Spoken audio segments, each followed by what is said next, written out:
चलिए तो नमस्कार मेरे दोस्तों, द यूनिवर्स विजन क्लास में आज आपका हार्दिक स्वागत है। तो ओबीसी हम यानी कि हिंदी ग्रामर पाठ को देख रहे थे, जो बिहार बोर्ड एग्जाम 2025 के लिए वीवीआई क्लास है। तो चलिए आज चैप्टर नंबर या क्लास नंबर हम 8 में आ गए हैं। तो आज क्या देखेंगे? तो आज अव्यय पाठ यानी कि इस जो पाठ से जितना भी क्वेश्चंस अगर बिहार बोर्ड में आज तक पूछा है या पूछने की संभावना है, तो उसको हम इस क्लास को कर लेंगे। तो एक भी क्वेश्चंस जो है ना वो बाहर से नहीं पूछेगा। आपको शर्तें है कि क्लास को अच्छा से करके जाना होगा। तो बिहार बोर्ड 12th परीक्षाओं के लिए सही है। क्या है तो इसमें पूछे गए सवाल चाहे वो साइंस या कॉमर्स या आर्ट्स किसी भी स्टूडेंट या किसी भी स्ट्रीम से पूछा गया तो उसको हम इसमें इंक्लूड कर लिए हैं। तो बस छोटा सा रिक्वेस्ट है कि चैनल पर न्यू है तो चैनल को सब्सक्राइब कर लीजिएगा, क्योंकि जब भी हम क्लास को अपडेट करें तो रेगुलर नोटिफिकेशन आपके चैनल पर मिल जाए। इसमें ज़्यादा ही नहीं पूछता है, यानी कि 10 प्लस हम एम यानी कि वीवीआई क्वेश्चंस को देख लेंगे, जो आपसे पूछा गया क्वेश्चंस कुछ है और कुछ पूछने की संभावना है। तो यानी कि फर्स्ट नंबर हम क्वेश्चंस को देखते हैं बाबू, जो सीधे यानी कि आपके बोर्ड स्क्रीन पर आ गया है। क्या है देखते हैं। अव्यय के कितने भेद हैं? आपसे साइंस एंड कॉमर्स की परीक्षा 2022 जो ना सेट नंबर ए परीक्षाओं से पूछा गया था कि जो अव्यय है ना उसका कितना भेद है। तो बोलेंगे कि अव्यय का यानी कि 3 भेद है, तो बोलेंगे कि नहीं सर। क्या अव्यय के 4 भेद है? तो नहीं सर। क्या अव्यय के 2 भेद है? तो नहीं सर। तो अव्यय जो पार्ट है उसका जो है ना वो 5 भेद है। इसका यानी कि राइट जो आंसर है क्या है? तो डी जो है ना वो बिल्कुल भी करेक्ट आंसर हो जाएगी कि जो अव्यय जो है उसकी यानी कितना भेद है बाबू? तो 5 भेद है। तो टाइम को हम वेस्ट ना करते हुए चलते हैं नेक्स्ट नंबर क्वेश्चंस को देख लेते हैं। तो दूसरा नंबर क्वेश्चंस जो सीधे आपके यानी कि बोर्ड स्क्रीन पर आ गया। देखते हैं क्वेश्चंस में क्या अब कह रहा है। निम्नलिखित में से कौन अव्यय है? अब आपसे बोल रहा है कि निम्नलिखित में से अव्यय कौन है? इसको भी साइंस एंड कॉमर्स की 2022 की परीक्षा में सेट नंबर ए से पूछ दिया था। तो क्वेश्चंस जो है ना कितना यानी कि एम वीवीआई है, किसके लिए है? तो आपके लिए। कब? तो यानी कि 2025 जो है ना बोर्ड एग्जाम आपके लिए वीवीआई क्वेश्चन है। तो चैनल पर न्यू है तो चैनल को जरूर सब्सक्राइब करिएगा कि जब कुछ हम क्लास को अपडेट करें तो रेगुलर नोटिफिकेशन आपको मिल जाए। इनमें कौन अव्यय है? तो यानी कि आप अव्यय है तो बोलेंगे कि नहीं सर। क्या वह अव्यय है? तो नहीं सर। क्या बल्कि हो जाएगी? तो बोलेंगे कि बिल्कुल भी नहीं सर। आप लोग पकड़ लिए। सी जो है ना वो बिल्कुल करेक्ट आंसर रहेगा। बल्कि जो है ना क्या है? तो वह अव्यय है। तो चलिए मेरे दोस्त, अब इसी तरह से हम चलते हैं नेक्स्ट नंबर के क्वेश्चंस को देख लेंगे, जो सीधे यानी कि आपके बोर्ड स्क्रीन पर आ गया। देखते हैं क्या है। निम्नलिखित में से जिस अव्यय में रीति का बोध होता है तो उसे हम क्या कहते हैं?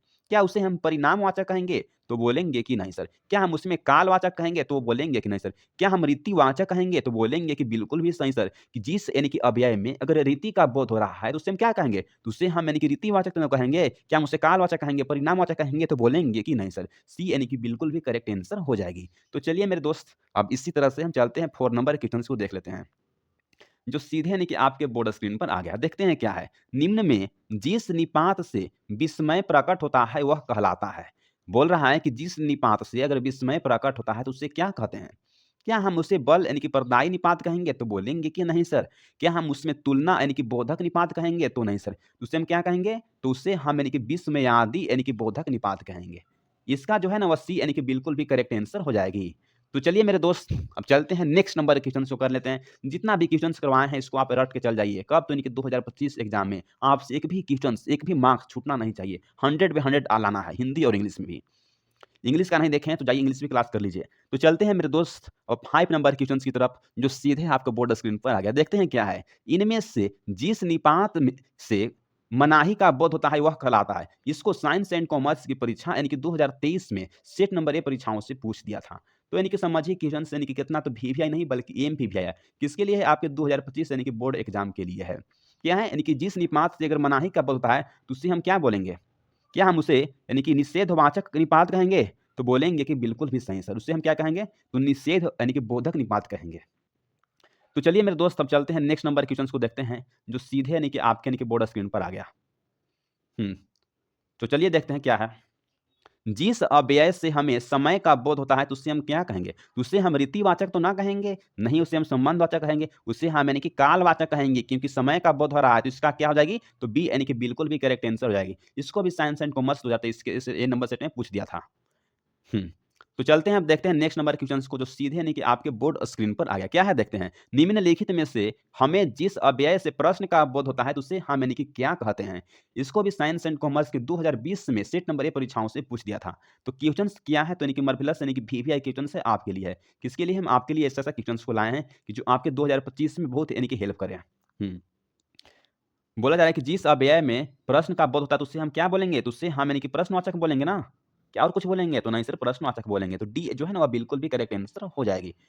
तो चलिए मेरे दोस्त अब चलते हैं हम 8 नंबर के क्वेश्चंस को देखते हैं जो सीधे यानी कि आपके बोर्ड स्क्रीन पर आ गया। देखते हैं क्या है।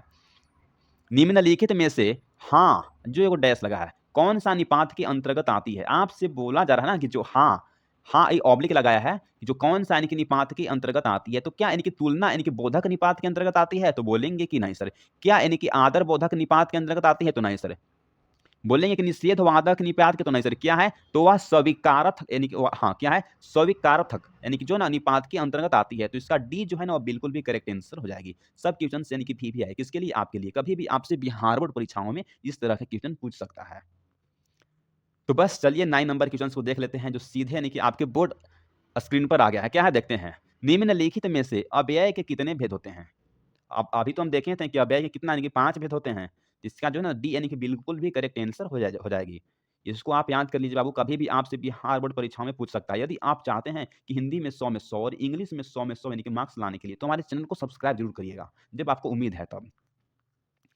तो चलिए चलते हैं यानी कि 10 नंबर के क्वेश्चंस को देखते हैं जो सीधे यानी कि आपके बोर्ड स्क्रीन पर आ गया। देखते हैं क्या है। एग्ज़ाम या परीक्षा में चोरी मत करो। बोल रहा है कि एग्ज़ाम या परीक्षा में चोरी मत करो। इस वाक्य में जो आए शब्द, जो शब्द जो आया ना, कौन-सा यानी कि निपात है? बताइए तो। क्या तुलना बोधक निपात है? तो बोलेंगे कि नहीं सर। क्या यानी कि बल प्रदायी निपात है? तो नहीं सर। क्या यानी कि निषेध जो बोधक निपात है? तो बोलेंगे कि बिल्कुल भी सही सर। आपसे बोल रहा है कि एग्जाम या परीक्षा में चोरी मत करो। जो इसमें मत जो शब्द जो आया ना है, वह कौन-सा निपात के अंतर्गत आती है? तो निषेध बोधक यानी कि निपात के अंतर्गत आती है। इसको भी आप स्क्रीनशॉट ले लीजिए। कभी भी आपसे इस तरह के क्वेश्चन बिहार बोर्ड में पूछ सकता है बाबू। तो बस इतना ही, इतना इससे ज़्यादा क्वेश्चन नहीं पूछता है। बस इतना ही पूछता है। तो इस खाली 10 क्वेश्चन्स को आपको देख के चल जाइए। 1-2 क्वेश्चन्स आपसे पक्का है कि पूछ देगा।